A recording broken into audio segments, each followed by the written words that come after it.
మీ తండ్రి ఎవరని అన్నారనుకోండి, ఏం చెప్తారా? వెంటనే చెప్తారా, ఆలోచన చేస్తారా?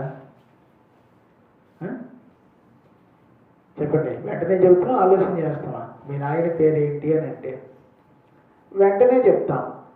మరి మీ దేవుడి పేరు ఏంటి అన్నప్పుడు, ఒకవేళ మీ నాయన పేరు ఏమిటి అని అడిగినప్పుడు ఆలోచన చేస్తాం అనుకోండి, ఏమంటారు? వాళ్ళు మీ నాయన పేరు కూడా నీకు తెలియదా అంటారు. ఒకవేళ మర్చిపోయానండి అన్నామనుకోండి, ఏమంటారు? కన్న తండ్రి పేరు మర్చిపోయినామంటే ఏమంటారు? మంచోడు అంటారా? జ్ఞానం గల వాళ్ళు అంటారా? ఏమంటారు మనల్ని? మరి ఏమంటారు? పిచ్చోళ్ళు అంటారా? తెలివి తక్కువ వాళ్ళు అంటారా? ఏమంటారు మనం? కాబట్టి గుర్తుకు తెచ్చుకొని చెప్పు. మర్చిపోయిన వాళ్ళని, మెంటల్ వచ్చిన వాళ్ళని పిచ్చి వాళ్ళు అంటారు. బాగా ఆలోచించి చెప్పు, బాగా గుర్తుకు తెచ్చుకొని చెప్పు అనేది ఎవరిని? మతి మరుపు ఉన్న వాళ్ళని, మైండ్ పోయిన వాళ్ళని అంటారు. మంచిగున్న వ్యక్తులను అనలేరు, ఎందుకని వాళ్ళు వెంటనే చెప్తారు. మరి ఈరోజు దేవుడు ఎవరు అని అడిగితే ఆలోచన చేస్తున్నారు. దేవుడు ఎవరంటే తెలియదు అంటున్నాడు. దేవుడు ఎవరంటే మర్చిపోయిన అంటున్నాడు. మాకు అసలు తెలియదు.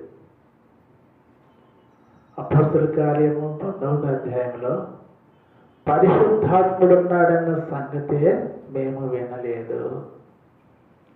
కొంతమందికి ఇప్పటికి కూడా ఏంటంటే యేసు ప్రభు ఎవరో తెలియదు. ఎవరు యేసు ప్రభు, ఎవరి దేవుడు అనేది తెలుసుకో. మొట్టమొదట మనం ఏం చేయాలంటే ఏమి జ్ఞాపకం తెచ్చుకోవాలా? మర్చిపోయినారు. అందుకనే మోషేకు దేవుడు ఏమని చెప్పినాడు చెప్పండి? పొదలో కనబడిన దేవదూత మోషే దగ్గరికి వెళ్ళినప్పుడు ఏమని పరిచయం చేసుకున్నాడు? చెప్ప పైసాగు.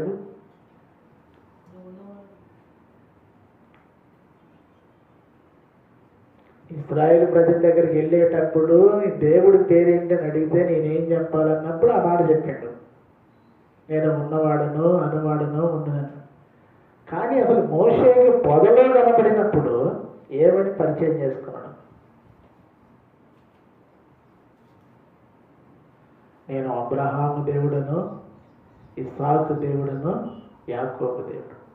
కానీ దానికి ముందు ఏమంటాడంటే నీ తండ్రి అయిన అబ్రహాము దేవుడను, నీ తండ్రి అయిన ఇస్సాకు దేవుడను, నీ తండ్రి అయిన యాకోబు దేవుడను, నీ తండ్రి దేవుడను.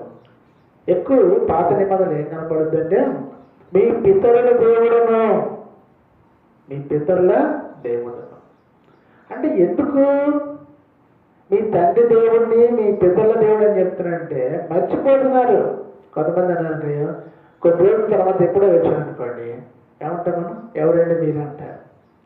అప్పుడు ఆ వ్యక్తి అంటాడు, మీ నాయనకి తెలిసిన ఆయన నేను, మీ నాయనకి నేను తెలుసు, మీ నాయన ఫ్రెండ్, మీ డాడీ ఫ్రెండ్ నేను, మీ తండ్రి గారికి నేను స్నేహితుడిని, లేకపోతే మీ తండ్రికి బంధువులం, మీ తల్లికి బంధువులం అని పరిచయం చేసుకుంటారు.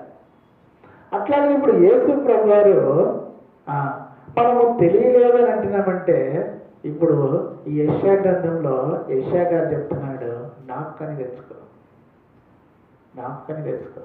చాలా మందికి ఏం తెలుసు అంటే యేసు ప్రభు అంటే యేసు ప్రభు తెలుసు, యెహోవా అంటే యెహోవా తెలుసు, పరిశుద్ధాత్మ అంటే పరిశుద్ధాత్మ తెలుసు, ఇక మిగతాయి తెలియదు. ఇప్పుడు కొంతమందికి పేర్లు ఉంటాయి. పేరుకి అర్థం ఏంటంటే చాలా మంది తెలియదు, తెలుసా? చాలా మందికి నీ పేరుకి అర్థం ఏంటి అన్నప్పుడు ఏమో నాకు తెలియదు, మా అమ్మోళ్ళు పెట్టినారు, మేము తెలుసుకుంటున్నాం, అంతేగాని. మరి యేసు ప్రభు వారిని, తండ్రి అయిన దేవుణ్ణి, పరిశుద్ధాత్మ దేవుణ్ణి మనం తెలుసుకోవాలా. అవి జ్ఞాపకం చేసుకొని మనం ఆరాధన చేయాలి. అది ఇప్పుడు రైట్. 4 మాటలే 4 సందర్భాలు చెప్తా. మొట్టమొదటిది ఎవరు ఏంటనేది చూద్దాం. ఏమి జ్ఞాపకం చేసుకొని మనం దేవుణ్ణి స్తుతించాలా అని అంటే మొట్టమొదటిది ఆయన నామము ఘనమైనది. అంటే మొట్టమొదటి మనం ఏం తెలుసుకోవాలంటే యేసు ప్రభు, యెహోవా అంటే ఏంటో మనం తెలుసుకోవాలా. ఇప్పుడు మోషేకు కనబడినప్పుడు మీ దేవుడు ఎవరు అని అడిగితే నేను ఏం చెప్పాలి అని అంటే ఏం చెప్పినాడు అక్కడ? యెహోవానగా ఉన్నవాడును. ఉన్నవాడంటే ఏంటి అర్థం? చాలాసార్లు చెప్పాను నేను. ఉన్నవాడంటే అర్థం ఏంటి? దేవుడు ఉన్నాడా లేడా అని మీకు అనుమానం ఉంటే దేవుడు ఉన్నాడు. రెండోది ఆయన పేదోడా డబ్బున్నోడా అంటే డబ్బున్నోడే. ఎందుకని? సమస్తము ఆయనదే. రైట్. రెండోది అనువాడంటే పిలిస్తే ఏం చేస్తాం? పలుకుతాం. ఉంటేనే కదా పలికేది. అనువాడు అంటాం. ఉన్నవాడంటే ఏమంటాం? అంటాం. పలికే దేవుడు. ఉన్నవాళ్ళు ఏమంటే ఇక్కడ ఉన్నానులే అంటాం. కాబట్టి మన దేవుడు పలికే దేవుడు. మూడోది ఉండునని దేవుడు. ఉండునని దేవుడు అంటే మాట్లాడే దేవుడు. ఎక్కడున్నామంటే ఇక్కడ ఉన్నాను. మరి పిలిస్తే పలకలేదంటే ఉంటే ఏం చేస్తాడు? పలుకుతాడు, మాట్లాడుతాడు. కాబట్టి మాట్లాడే దేవుడు. అందుకే యెహోవా మాట్లాడుచున్నాడు. యెషయా గ్రంథం 1వ అధ్యాయం 2వ వచనం ఉంటుంది. మాట్లాడే దేవుడు. రైట్. ఇప్పుడు యేసు ప్రభువారిగా మాట్లాడే దేవుడు, వాక్యమైన దేవుడు మానవుడిగా వచ్చాడు. మానవుడిగా వచ్చి ఇప్పుడు ఏం చేశాడు? ఆ వాక్యమే శరీరధారిగా కృపా సత్య సంపూర్ణుడుగా మన మధ్య నివసించాడు. ఇప్పుడు ఆయన ఏం చేశాడు? ఉన్నాడు, పలుకుతున్నాడు, మాట్లాడుతున్నాడు. ఇక్కడ ఉన్నారని సమాధానం చెప్తున్నాడు, మనతో మాట్లాడుతున్నాడు. కాబట్టి క్రియాపూర్వకంగా శరీరం దాల్చుకొని ఇచ్చినాడు. కాబట్టి ఇప్పుడు అర్థమైంది. రైట్. ఇప్పుడు ఎవరి యేసు అంటే ఏం చెప్తాం? కొంతమందికి కొన్ని విధాలుగా తెలుసు. యేసు ప్రభు నామమునే ఏం కలుగుతుందంట? చదవండి. 4వ అధ్యాయం 12వ వచనం. అపోస్తలుల కార్యము 4వ అధ్యాయం 12వ వచనం. చదవండి. చదవాలి. ఎందుకు ఆయన నామాన్ని జ్ఞాపకం చేసుకోవాలంటే ఆయన నామంలో ఏముందో చూడండి. మరి ఎవరి వలన రక్షణ కలగదు?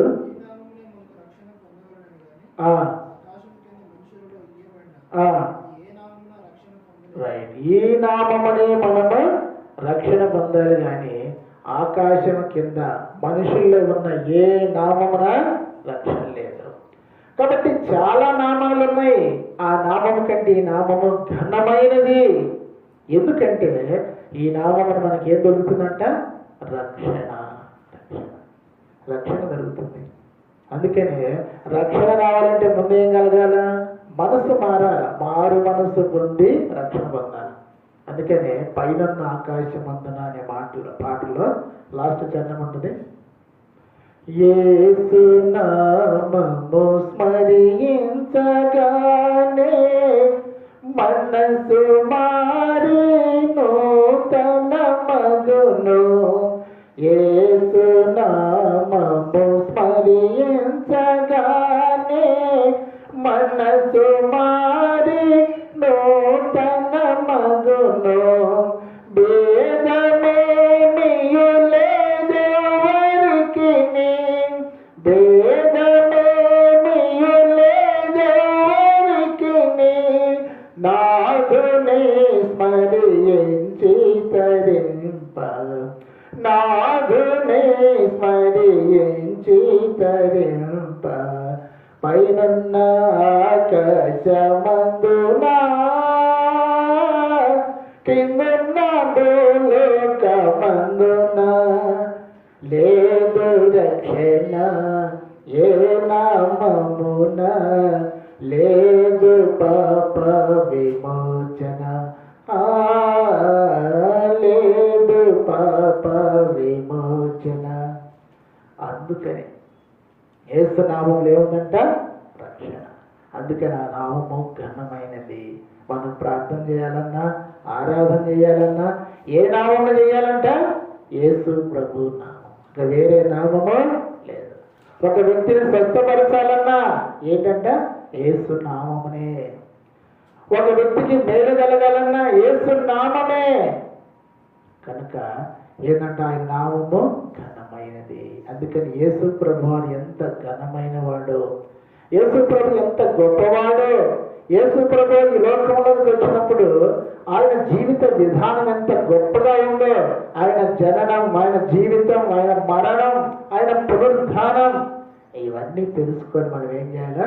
ఆరాధించాలా. మొట్టమొదటి ఏంటంటే ఏమి జ్ఞాపకం తెచ్చుకోవాలా? యేసు ప్రభు నామాన్ని, యేసు ప్రభు పేరుని. అది ఆ యేసు ప్రభు పేరే మనకు రక్షణ కలిగేది. యేసు అనగా రక్షకుడు. మొట్టమొదటిది. రెండవది మనం చదువుతున్న బాగా చూడండి, మూడో వచనం లేదా రెండవ వచనం, మొట్టమొదటి చదవండి. రెండవ మాట యెషయా గ్రంథం 12:2. రైట్. మొట్టమొదటి ఏంటంటే ఆయన నామం అనగా యేసు. యేసు ప్రభు ఎవరో తెలుసుకొని మనం ఆరాధించాలి. ఎవరంట? ఆయన నామమున రక్షణ కలిగి. ఇప్పుడు ఇక్కడ ఏమని మనకు పరిచయం అవుతున్నాడు? యేసు ప్రభువుగా ఈ లోకానికి వస్తే యేసు ప్రభువారికి మరొక పేరు అర్థం ఏంటంట?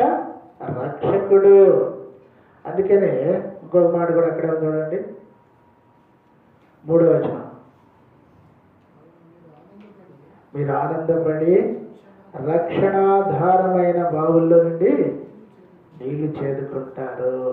ఇప్పుడు రెండవదిగా యేసు ప్రభు ఎవరని తెలుసంట? చెప్పండి, ఎవరంట?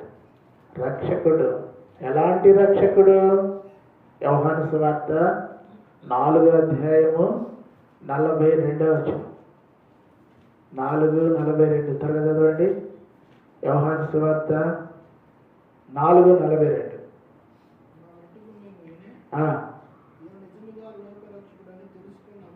రైట్. రెండవది ఏంటంటే ఆయన నిజముగా అయిన లోకానికి రక్షకుడు.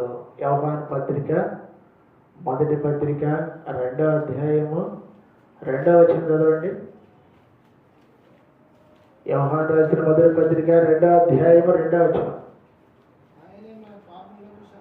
ఆయనే మన పాపములకు శాంతికరమై ఉన్నాడు.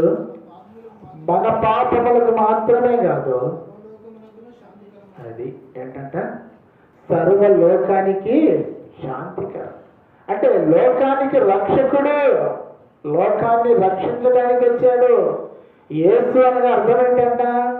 రెండవ మాట మత్తయి సువార్త 1:21 ఉంటుంది. ఆమె యొక్క కుమారుని కనును తన ప్రజలను వారి పాపము నుండి ఆయన్నే రక్షించును గనుక ఆయనకి యేసు అనే పేరు పెట్టబడును. కాబట్టి మనకే కాదు, సర్వలోకానికి రక్షకుడు. అందుకని లోక రక్షకుడు. ఏం జ్ఞాపకం చేసుకోవాలి మనం ఆరాధించక పూర్వము? యేసు నామమునే రక్షణ. రెండోది యేసు ప్రభువే లోకానికి రక్షకుడు. నిన్ను నన్ను రక్షించిన వాడు, మన పితరులను రక్షించిన వాడు, సర్వ మానవాన్ని రక్షించేవాడు, అందరి రక్షణార్థమై మన పాపములను మాను మీద మోసుకున్నాడు. రక్షించడానికి ఏం చేశాడు? ఇంకా మన కొరకు తన రక్తాన్ని ఆఖరి బట్టి వరకు ధారపోసాడు. పంచగాయాలు పొందాడు, అవమానాలు పొందాడు, సిగ్గును భరించాడు, చివరికి ప్రాణమే పెట్టాడు. ఉచితంగా రాలే ఈ రక్షణ. ఎంతో క్రయధనం చెల్లించాడు యేసు ప్రభు వారు. ఆ శిలువ త్యాగాన్ని ఒక్కసారి జ్ఞాపకం చేసుకో. అందుకే యెషయా 45:22 ఉంటుంది, భూదిగంత నివాసులారా నా వైపు చూసి రక్షణ పొందండి. ఏం కనబడుతుంది ఆయన వైపు చూడాలంటే? శిలువ బలియాగము, శిలువ శ్రమలు. అది గుర్తుపెట్టుకోండి. అందుకని తల్లిని జ్ఞాపకం చేసుకోవాలంటే ఏం చేయాలా? పురిటి నొప్పులు, బాధలు, శ్రమలు, చచ్చి బతికింది జ్ఞాపకం చేసుకోవాలి. అట్లాగే యేసు ప్రభువారి శిలువ బలియాగాన్ని మనం జ్ఞాపకం చేసుకుంటే ఆయన నిజంగా లోక రక్షకుడు. నీకు అర్థమవుతుంది. అప్పుడు మన రక్షణకి అందుకంటున్నాడు, ఇదిగో నా రక్షణకు కారణభూతుడకు దేవుడు, నా రక్షకుడు అని చెప్పి నువ్వు ఆరాధన చేయాలి. రైట్. మూడోది చూడండి. మూడోది ఎవరంటే ఆయన 6వ వచనం. యెషయా గ్రంథం 12:6 వచనం. సియోను నివాసి ఉత్సాహధ్వని దగ్గరగా చేయము, నీ మధ్యనున్న ఇశ్రాయేలు యొక్క పరిశుద్ధ దేవుడు ఘనుడై ఉన్నాడు. మూడో దేవుడు అంటే ఈయన దేవుడు, పరిశుద్ధ దేవుడు. ఫస్ట్ కూడా నా 2వ వచనంలో నా రక్షణకు కారణభూతులకు దేవుడు. ఇప్పుడు ఈయన మన దేవుడు, మన దేవుడు. కీర్తన గ్రంథం 100వ అధ్యాయం 3వ వచనం చదవండి. కీర్తన గ్రంథం 100వ అధ్యాయం 3వ వచనం చదవండి. మొట్టమొదటి ఏం చేయాలంటే ఏం జ్ఞాపకం చేసుకోవాలా? యెహోవాయే దేవుడని తెలుసుకొనుడి. ఆయనే మనలను పుట్టించెను. కింద పుట్టినట్లు ఉంటుంది. మనలను మనమే సృజించుకోలేదు, మనకు మనమే తయారవ్వలేదు. ఆయన మనల్ని పుట్టించాడు. నీకు నువ్వుగా భూమి మీదకి రాలే, నిన్ను పుట్టించాడు తండ్రి. ఓన్లీ స్త్రీ ఉంటే కుదరదు, పురుషుడు అవసరం. పురుషుడు లేకుండా అయితే దేవునికి అది అసాధ్యంగా, దేవుని సాధ్యమే. యేసు ప్రభువు వారు ఒక్కరే కన్యక గర్భాన జన్మించింది. ప్రతి ఒక్క వ్యక్తి తల్లిదండ్రుల వల్ల కలిగిన వారే. అందుకని ఇప్పుడు తండ్రికి ఎంత స్థానం ఉంది అంటే, చాలా మంది పలికే మాట ఏంటంటే తల్లి ప్రేమ గొప్పది అంటారు. తల్లి ప్రేమ గొప్పది అంటారు. మరి తండ్రి ప్రేమ, తండ్రికి ఉన్న విలువ నేను ఒక వాట్సాప్లో పెట్టినారు. ఎవరినైనా అమ్మాని పిలవచ్చంట, అమ్మ స్థానాన్ని ఇవ్వచ్చంట, కానీ తండ్రి స్థానాన్ని ఇవ్వలేరంట. తండ్రి స్థానాన్ని ఇవ్వలేరు. నా తండ్రి అని పరిచయం చేయరు. ఈయన నాకు తండ్రి అని చెప్పలేమంట. కాబట్టి తల్లి స్థానాన్నైనా పంచుకోవడానికి అమ్మని పిలవచ్చంట, కానీ తండ్రిగా పెంచడానికి పిలిచలేరంట. ఎందుకైనా ఆ స్థానం చాలా గొప్పది. తండ్రి అంటే అర్థం ఏంటి? భరించేవాడు, భరిస్తాడు. కాబట్టి కుటుంబ భారాన్ని భరిస్తాడు, బిడ్డ భారాన్ని భరిస్తాడు.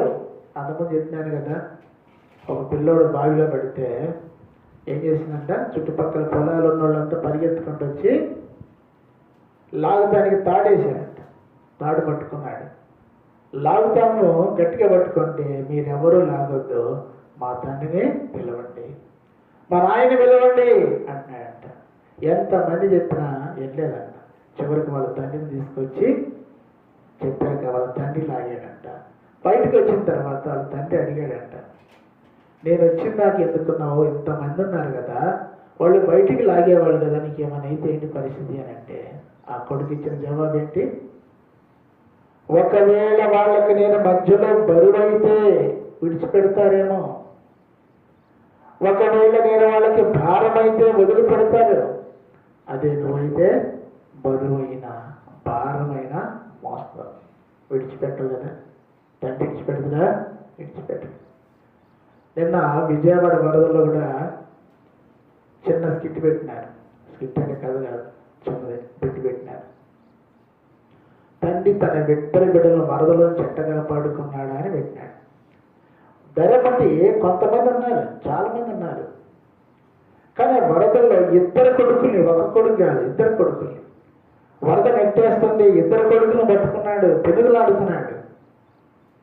కనీసం అంత దగ్గరలో ఉండి కూడా ఒక్కళ్ళు కూడా సాయం చేయలేకపోతున్నారు. దరికి వస్తే ఏమైనా సాయం చేయాలన్నట్టున్నారు. ఆ తండ్రి ఒక్కళ్ళు వదిలిపెడితే ఒక్కడు పోతాడేమో అని చెప్పేసి ప్రాణాలు తెగించి ఇద్దరు బిడ్డలు ఏం చేస్తున్నాడు? కాపాడుకున్నాడు. ఇద్దరు బిడ్డలు కాపాడు గట్ట ఇద్దరిని ఎవరిని జారిపోనీయకుండా గట్టిగా కొట్టుకొని ఒడ్డుకు లాక్కున్నాడు. ఒడ్డుకు వచ్చాక అందరు లాగారు. మొన్నంతకుముందు ఒక పాస్టర్ గారు కొడుకు మంచినీళ్ళు అనడానికి తట్టుకోలేక ఎట్టైనా మంచి దాని కిందకు పోయి వరదలు దిక్కుకొని చచ్చిపోయాడు. కొడుకు దాహం తీర్చడానికి వెళ్ళి చనిపోయిన తండ్రి అని, ఒరే నీళ్ళు ఉన్నాయి, వరద ఉన్నాయి, నేను ఏడబోదని ఆగలా, కొడుకును కాపాడుకున్నాను. అందుకని తండ్రి స్థానం ఎవరికి ఇవ్వలేరంట. అందుకని పాట కూడా ఉంది. ఏం పాట?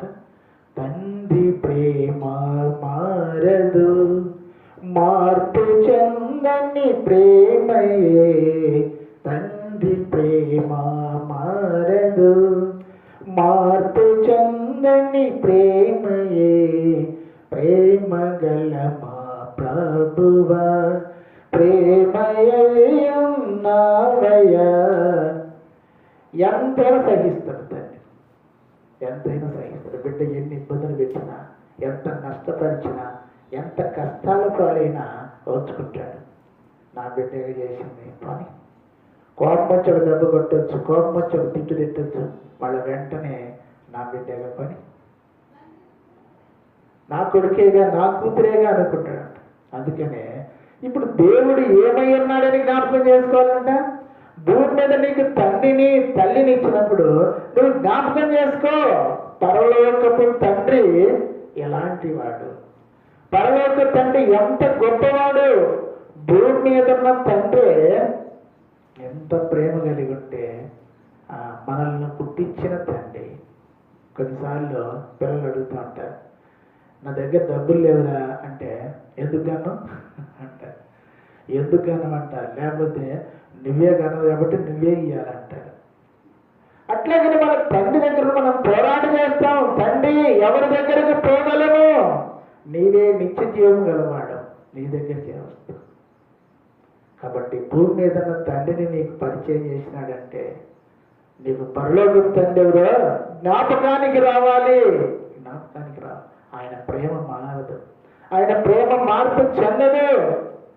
కొంతమంది తండ్రులను చూస్తాం, బిడ్డలు అస్సలు మాట అంటారు, ఎంతో నష్టపరుస్తారు. కొన్నిసార్లు తండ్రి చికాకు పడుతూ ఉంటారు, అసలు వీడు మొహం చూడబుద్ధి కావట్లేదు, ఎందుకన్నా నేను అంటారు. కానీ ఒక్కరోజు కనపడకపోయినా ప్రాణమో ఏడు మాగూడు కనపడలేదే అంటారు.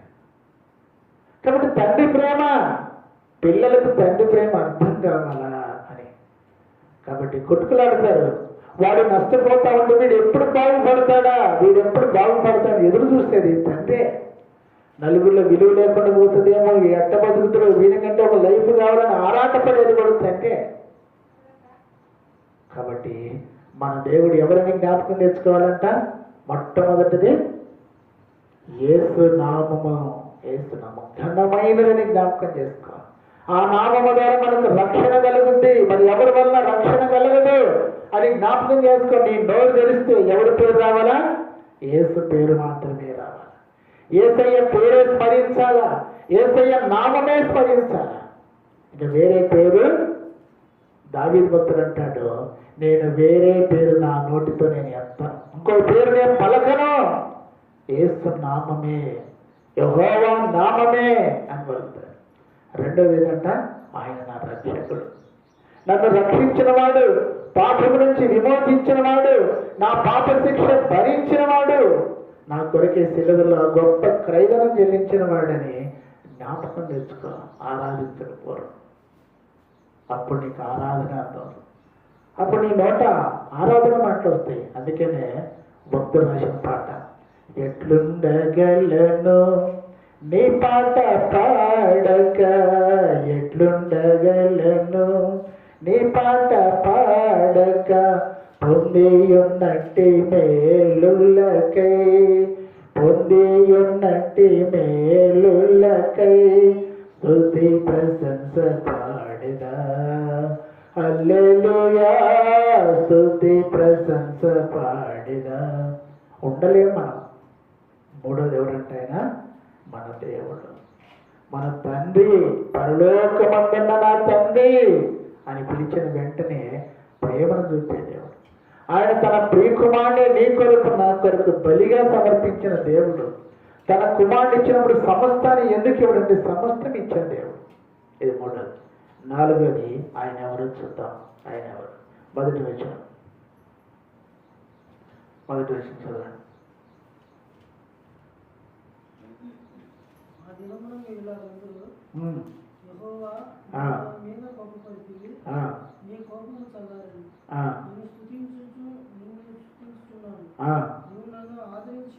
రైట్. ఆయన నాలుగోది ఎవరంట? ఆదరణకర్త. ఎవరైనా జ్ఞాపకం చేసుకో, ఆదరణకర్త. ఆదరణకర్త. ఇంకొక మాట కూడా ఉంటుంది చూడండి, ఆయన ఆదరణకర్త అనకాడ యోహాను సువార్త 14వ అధ్యాయం, 14వ అధ్యాయంలో ఎన్నో వచనం? ఆదరణకర్త అనే దానికి 16వ వచనం, యోహాను సువార్త 14:16. మీ వద్ద ఎల్లప్పుడూ ఉండుటకు వేరొక ఆదరణకర్తను అనగా సత్య స్వరూపియగు ఆత్మను మీకు అనుగ్రహించును. ఎవరంటే ఆయన ఆదరణకర్త. ఆదరణకర్త మీ దగ్గర ఎల్లప్పుడూ ఉండేటట్టు. యేసు ప్రభు వారికి మరో పేరేంటి? ఇమ్మానుయేలు. ఎవరంటే ఆయన ఇమ్మానుయేలు. ఇమ్మానుయేలు అంటే అర్థం దేవుడు మనకు తోడు. ఆదరణకర్త అంటే దేవుడు మనకు తోడు, ఎల్లప్పుడూ ఉంటాడంట. ఎల్లప్పుడూ ఉంటాడంట. కిందకు వచ్చాక ఇంకొక మాట కూడా చూడండి, ఏముందో 26. ఆదరణకర్త అనగా తండ్రి నా నామమున పంపబోవు పరిశుద్ధాత్మ. ఏం చేస్తారంట? సమస్తమును మీకు బోధించి నేను మీతో చెప్పిన సంగతులన్నిటినీ మీకు జ్ఞాపకము చేయును. పరిశుద్ధాత్మ దేవుడు ఏం జ్ఞాపకం చేస్తాడంట? ఏం చేస్తాడంట? జ్ఞాపకం. ప్రతి మాటను జ్ఞాపకం చేస్తాడంట. ఇప్పుడు మనకి పరిశుద్ధాత్మ దేవుడు మనలోనికి వస్తేనే మనకన్నీ జ్ఞాపకం వస్తాయి. యేసు ప్రభు అంటే ఏంటి? అందుకన్నా నేనేం చెప్పానో అవన్నీ మీకు జ్ఞాపకం చేస్తున్నాను. అందుకే చాలామంది బైబిల్ చదువుతారు కానీ అర్థం కాదు. బైబిల్ చదువుతారు కానీ అర్థం కాదు. ఒక మాట చదువుతారు కానీ దాని మీనింగ్ తెలియదు. మరి ఎవరు చెప్తారంట మీనింగ్? పరిశుద్ధాత్మ దేవుడు మనలోనికి వస్తేనే ఆ మాట మనకు అర్థమైంది. అందుకనే ఒక ఆయన అంటాడు, బైబిల్లో ఉన్న ఆన్సర్లకి, క్వశ్చన్లకి ఆన్సర్ కూడా దేవుడే, బైబిలే. బైబిల్లో ఒక ప్రశ్న ఉందంటే దానికి సమాధానం కూడా బైబిలే. అంటే దేవుడు ఒక ప్రశ్న ఇచ్చాడంటే దాని సమాధానం కూడా దేవుడే ఇస్తాడు. ఇప్పుడు చూడండి, కొంతమంది ప్రశ్నలు వేస్తారు, వాళ్ళకి సమాధానం తెలిసే వేస్తారా, సమాధానం తెలియకేస్తారా? చెప్పండి. ఒక ప్రశ్న వేసే వ్యక్తి ఆ ప్రశ్న తెలిస్తేనే కదా, నాకు తెలియదంటే మీరు చెప్పండి అంటే చెప్పాలి కదా. అట్లాగనే దేవుడు కూడా ముందు మనకు ఒక ప్రశ్న పెట్టినాడంటే దాని సమాధానం కూడా బైబిల్లోనే ఉంటుంది. మనకు తెలియదు అంతే, అది జ్ఞాపకం చేస్తాడు. కొంతమంది అంటారు, ఈ రెఫరెన్స్లన్నీ మీకు ఎట్ట గుర్తుంటాయండి అంటారు. నిజమే, నేను కూడా విశ్వాసం ఉన్నప్పుడు సేవకులు వాక్యం చదువుతుంటే ఇన్ని వాక్యాలు ఎట్ట గుర్తుంటాయి అంటారు. వాక్యాలు గుర్తుండవు. పరిశుద్ధాత్మ దేవుడు జ్ఞాపకం చేయాల్సిందే. ఒకసారి నేను రాత్రిపూట శనివారం నైట్ వర్తమానం సిద్ధపడేటప్పుడు ఒకసారి నాకు భలే ఆశ్చర్యం అనిపించింది. ఒక మాట గుర్తుంది కానీ దాని రెఫరెన్స్ దొరకలా. మాట అయితే గుర్తు వస్తుంది కానీ రెఫరెన్స్ దొరకట్లా. బైబిల్ అంతా తిరిగేస్తున్నా, గుర్తుకు రావట్లే. ఇంకా మాట చెప్పి వదిలేద్దామని అనుకున్నా. తెల్లారిందా కూడా సిద్ధపడుతూనే ఉండా, బైబిల్ చూస్తూనే ఉండా, తెలిసిన వాక్యాలు చూస్తూనే ఉన్నా కానీ రెఫరెన్స్ దొరకలే. ఇక తెల్లారి ఆదివారం వర్తమానాన్ని సిద్ధపడుతుండగా మళ్ళా పులిపెట్టినాడు, మళ్ళా ప్రార్థన చేశాను, ప్రభా నాకు రెఫరెన్స్ గుర్తు చేయి, లేకపోతే ఆ మాటే చెప్పటం అనుకున్నా. పులిపేట మీదకి ఎక్కినప్పుడు గుర్తొచ్చింది. చూడండి ఎప్పుడు గుర్తొచ్చిందో. అది దేవుడు జ్ఞాపకం చేస్తేనే, లేకపోతే మనకు నువ్వు బైబిల్ అంతా జరిగాయి. ఇంకా ఏం చేస్తుందంటే పరిశుద్ధాత్మ దేవుడు ఒకటేంటంట, ఏంటి ఫస్ట్ ఎల్లప్పుడూ మనతో ఉంటాడంట. పరిశుద్ధాత్మ దేవుడు ఎల్లప్పుడూ ఉంటాడంట. రెండవది మనకు సమస్తం బోధిస్తాడంట. రెండోది ఏంటంట, సమస్తాన్ని బోధిస్తాడు. అక్కడ కింద ఇంకొక మాట చదవండి, 27వ వచనం. మనకు సారిత్ర సంఘం నుంచి వాగ్దానం ఉంది. ఏంటి 27వ వచనం? శాంతి మీకు అనుగ్రహించి వెళ్ళుచున్నాను, నా శాంతినే మీకు అనుగ్రహించుచున్నాను, లోకం ఇచ్చినట్టుగా నేను మీకు అనుగ్రహించట్లేదు, మీ హృదయాలు కలవరపడనీయగాకండి వేరని. మూడోది ఏమిస్తారంట, శాంతి లేక నెమ్మది, లేకపోతే సమాధానం. పరిశుద్ధాత్మ దేవుడు ఏం చేస్తారంటే ఎప్పటికి కూడా మనల్ని ఏం చేస్తారంట, సమాధానంగా ఉండు, తొందరపడబాక, భయపడబాక. అంటే ఎట్లా ఒక మనిషి మన పక్కన ఉన్నప్పుడు ఎట్లా ఆదరిస్తాడో అట్లా ఆదరిస్తాడు. ఇప్పుడు చూడండి, దాని చీకట్లో ఒక్కడం పోవాలనుకోండి ఏమనిపించుద్ది, భయం వేస్తుంది. కొంతమంది అయితే భయం వేస్తే ఏం చేస్తారు, ఏడుస్తారు. అవునా కదా, భయం వేసి ఏడుస్తారు, ఈ చీకట్లు ఎట్ట పోవాలని. అదే పక్కన మనిషి ఉన్నాడు అనుకోండి ఏమంటారు, ఒక తల్లి కానీ తండ్రి కానీ, లేకపోతే భార్య అయితే భర్త కానీ, చెల్లి అయితే అన్న కానీ ఉన్నాడని ఏమంటారు, భయపడవాలి, నేను ఉన్నాను కదా. నేనున్నాను అంటే ఇంక భయం వస్తుందా? రాదు.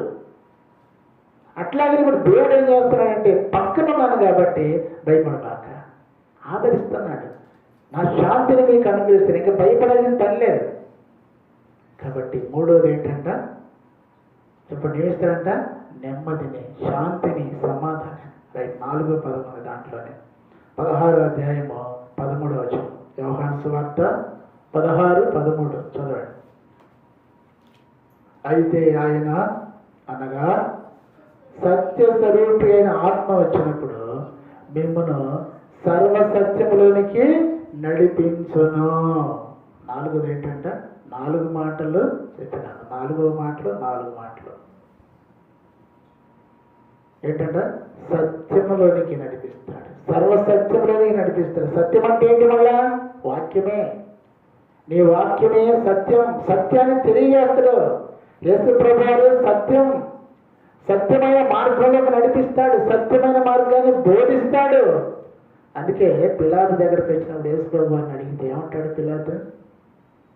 నువ్వు ఎవరివి, ఎక్కడి నుంచి వచ్చావు, ఎన్ని ప్రశ్న అడిగితే యేసు ప్రభువు ఇచ్చిన జవాబు ఏంటి? నేను సత్యాన్ని గురించి సాక్ష్యం ఇవ్వటానికి పుట్టాను, అందుకోసం ఈ లోకానికి వచ్చాను. సత్య సంబంధమైన ప్రతివాడు నా మాట వింటాడు. అప్పుడు పిలాతు అంటాడు, సత్యం అంటే ఏంటి అన్నాడు. ఈరోజు చాలా మందికి ఏం తెలియదు, సత్యం అంటే ఏంటో తెలియదు. మరి ఏంటి సత్యము? మరి మనకన్నా తెలుసా? ఆదరణకర్త. సత్యం అంటే ఏంటి? వాక్యమే సత్యం. నీ వాక్యమే సత్యం. అందుకే ఈ మాట ఇక్కడ రాయించి పెట్టాను. చాలా అద్భుతమైన మాట. ఆయన వాక్యమే సత్యం. కాబట్టి ఆ సత్యంలోనికి మనం నడిపించాడు. సత్యాన్ని తెలుసుకోవాలంటే ఏదో వెతకాల్సిన పనిలే. బైబిల్ చదువు, సత్యం తెలుస్తుంది. భూమి ఎప్పుడు పుట్టింది, ప్రజలు ఎలా వచ్చారు, దేవుడు ఎవరు, మనం చచ్చిపోతే మన పరిస్థితి ఏంటి, మనకు రక్షణ కలుగుద్ది, మన పాపం ఎంతపోతుంది, అన్నిటికీ ఇదే. కొంతమంది తెలియకుంటారు. ఇప్పుడు చూడండి, పుష్కరాలు ఉంటాయి. పాపం పోవాలంటే ఏం చేయాలి? ఆ నీళ్ళలో మునిగితే పాపం పోద్దంట. పోయితే పాపం. ఇంకా కొంతమంది ఉంటారు, పుణ్యకార్యాలు చేస్తే పాపం పోద్ది అంటారు, డబ్బులు దానధర్మాలు చేస్తే పాపం పోద్ది అంటారు, భోజనం పెడితే పాపం పోద్ది అంటారు. ఇవన్నీ మరి ఎట్ట పోద్దంట? పాపం పోవాలంటే ఏం చేయాలంట? రక్తము చిందింపకుండా పాప క్షమాపణ కలుగదు. రక్తం చిందించబడాలి. అందుకని యేసు ప్రభువు తన రక్తాన్ని చిందించాడు. ఇంతకుముందు హిందువులోంచి రక్షణ పొందిన చాలా మంది చెప్పేవాళ్ళు వేదాల్లో ఉన్న మాట ఏంటంట? పాపోహం పాపకర్మ పాపాత్మ పాప సంభవం త్రాహీమాం కృపాయి దేవ శరణాగత వత్సలనేప. అంటే నేను పాపములో పుట్టాను, నా తల్లి పాపములోనే గర్భం ధరించింది, ఈ పాపము నుంచి నన్ను విమోచించు దేవా అని ప్రార్థన చేస్తున్నాడు. మరి ఆ పాపం నుంచి పోవాలంటే ఏం చేయాలి?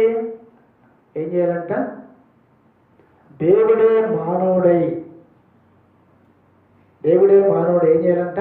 తన స్వరక్తాన్ని చెందించాలి. అందుకని అక్కడ రాయబడి కన్య సుతాయ నమః. కన్య అయిన గర్భాన దేవుడు జన్మించి పాపము నుంచి విమోచించటానికి ఆయన రక్తాన్ని చెందించాలి. పాపోహం పాపకర్మ. పాపం నుంచి విమోచించాలంటే దేవుడే తన రక్తాన్ని. కాబట్టి ఆ రక్తాన్ని చెందించినాడు కాబట్టే నీకు నాకు పాప క్షమాపణ. ఇవన్నీ మనకు బైబిల్లో మనకు అర్థం. యేసు రక్తం ప్రతి పాపం నుండి కడిగి పవిత్రపరుచుంది, సర్వసత్యంలో నడిపించింది. ఒక ధైర్యం, ఒక నిశ్చయత. ఇప్పుడు నేలలో మునిగి వచ్చిన పాపం పోయిందని అతను అనుకోవచ్చు, కానీ దానికి రుజువేమీ లేదు. ఎవరికైనా భోజనం పెట్టి నేను చేసిన పాపం పోయిందంటే దానికి రుజువు లేదు. కొంతమందికి డబ్బు సహాయం చేసి నేను పాపం పోగొట్టుకున్నానంటే రుజువేమీ లేదు. సామెతలో 15వ అధ్యాయం ఉంటుంది ఆ మాట. నేను పాపాన్ని పోగొట్టుకొని పరిశుద్ధుని అయితే అనుకోదగిన వాడు ఎవడునూ లేడు. నా పాపం పోయిందని చెప్పుకోవడానికి ఎవరు లేడు. మరి రుజువు ఎవరంట? యేసు ప్రభువే. ఎప్పుడు మన పాపాలు ఒప్పుకొని మారు మనసు పొంది బాప్తిసం తీసుకున్నామో యేసు రక్తంతో కడగబడతాం. నిశ్చయత ఏమొచ్చిందంటే నిశ్చయత పరిశుద్ధాత్మనే వరాన్ని పొందుకుంటాం. అందుకే పేతురు మొట్టమొదటి ప్రసంగంలో అదే చెప్పాడు. అయ్యలారా నేను ఏం చేయాలంటే మీరు మారు మనసు పొంది పాప క్షమాపణ నిమిత్తం ప్రతివాడు యేసుక్రీస్తు నామమున బాప్తిసం పొందండి, అప్పుడు పరిశుద్ధాత్మని వరాన్ని పొందుకుంటారు. అది ఆదరణకర్త. ఇప్పుడు ఆదరణకర్త ఏం చేసినాడు? 4 పనులు చేసినాడు. మొట్టమొదటి ఏంటంటే దేవుడు మనకి ఎల్లప్పుడూ తోడుంటాడు. రెండవది ఎప్పుడు ఏంటంట సమస్తాన్ని జ్ఞాపకం చేస్తాడు, బోధిస్తాడు, తెలియజేస్తాడు. మూడవది శాంతిని, సమాధానాన్ని మనకిస్తాడు. నాలుగవది సర్వసత్యంలోనికి నడిపిస్తాడు. ఎవరైతే సర్వసత్యాన్ని నడిపించబడతారో వాళ్ళే ప్రభుని ఆరాధించగలరు. రైట్. మొట్టమొదటి 4 మాటలు ఏంటి? ఫస్ట్ ఏంటంటే ఏమి జ్ఞాపకం చేస్తాడు? యేసుక్రీస్తును జ్ఞాపకం చేస్తాడు. యేసుక్రీస్తు నామం ఎంత ఘనమైనదో తెలియజేస్తున్నాడు. యేసు ప్రభు నామము ఎంత ఘనమైనదో. యేసు ప్రభు నామం లేకపోతే నీకు నాకు రక్షణ లేదు. యేసు అనే నామంతో ఈ లోకానికి ఆయన రాకపోతే మనుషులకు పాప క్షమాపణ లేదు. స్వస్థ కలగాలన్నా యేసు నామాన్ని బట్టి ప్రార్థన చేయాల్సిందే. కనుక యేసు నామానికి అంత పవర్ ఉంది, అంత విలువ ఉంది. దయ్యాన్ని వెళ్ళగొట్టాలంటే యేసు నామం పలుకోకుండా ఎవరి పేరని చెప్పు, ఏముంటుంది? ఆయన ఎవరు అంటది. ఏముంటుంది? ఆయన ఎవరు అంటది. అపోస్తలుల కార్యం 19వ అధ్యాయంలో స్కేవయ కుమారులు పోయి యేసునామాన్ని ఉత్సాహం చేస్తారు. అప్పుడు పౌలు గారు ఆ విధంగా దెయ్యాలు వెళ్ళగొడుతున్నారు, వీళ్ళు కూడా పోయారు. అప్పుడు ఆ దెయ్యం అడిగింది, నాకు పౌలు గారు తెలుసు, అపోస్తలుడైన పౌలు తెలుసు, నజరుడైన యేసు తెలుసు, మీరెవరు రాదు.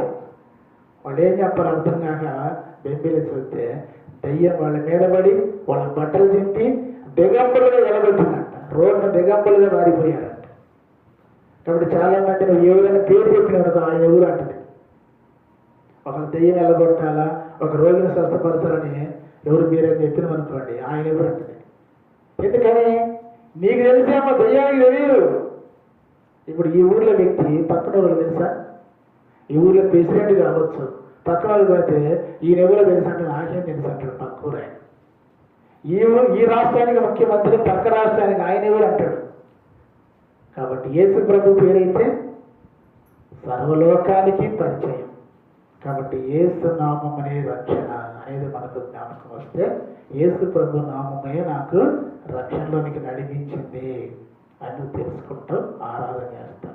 ఇప్పుడు రెండవది ఏంటంటే యేసు ప్రభువుడు లోకానికి రక్షకుడు. మన పాపాలకే కాదంట, సర్వలోకానికి రక్షకుడు. నా పాపాల కొరకే సిలువలో ప్రాణం పెట్టిన దేవుడు. పరలోకానికి పెట్టి భూలోకానికి వచ్చాడు. సిలువ బలియాగమంతా చేసి నా కొరకు ప్రాణం పెట్టి సమాధి చేయబడి తిరిగి లేచిన దేవుడని నీకు జ్ఞాపకం చేస్తున్నాడు.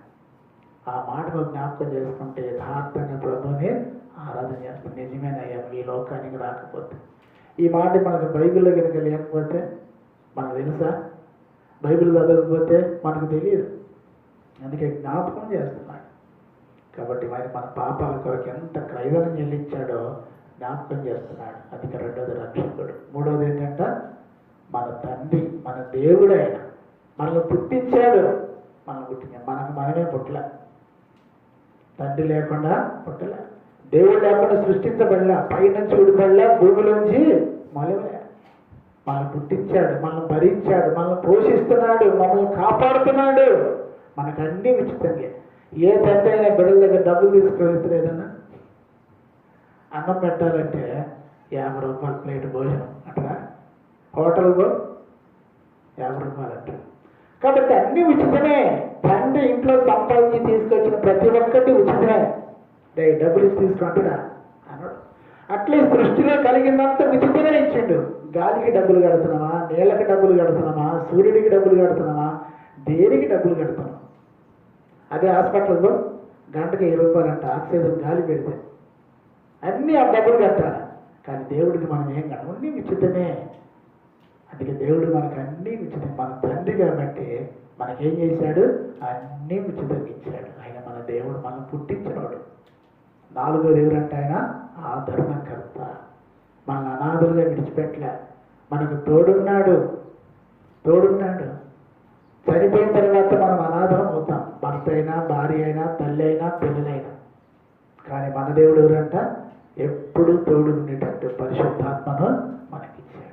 ఆ 4 మాటలు దాంట్లో ఒకటి తోడుండే దేవుడు, రెండోది ఏం చేశాడంట, సమస్తాన్ని జ్ఞాపకం చేస్తాడు, బోధిస్తాడు. అంటే మంచి ఏంటి చెడు ఏంటి అని బోధిస్తాడు.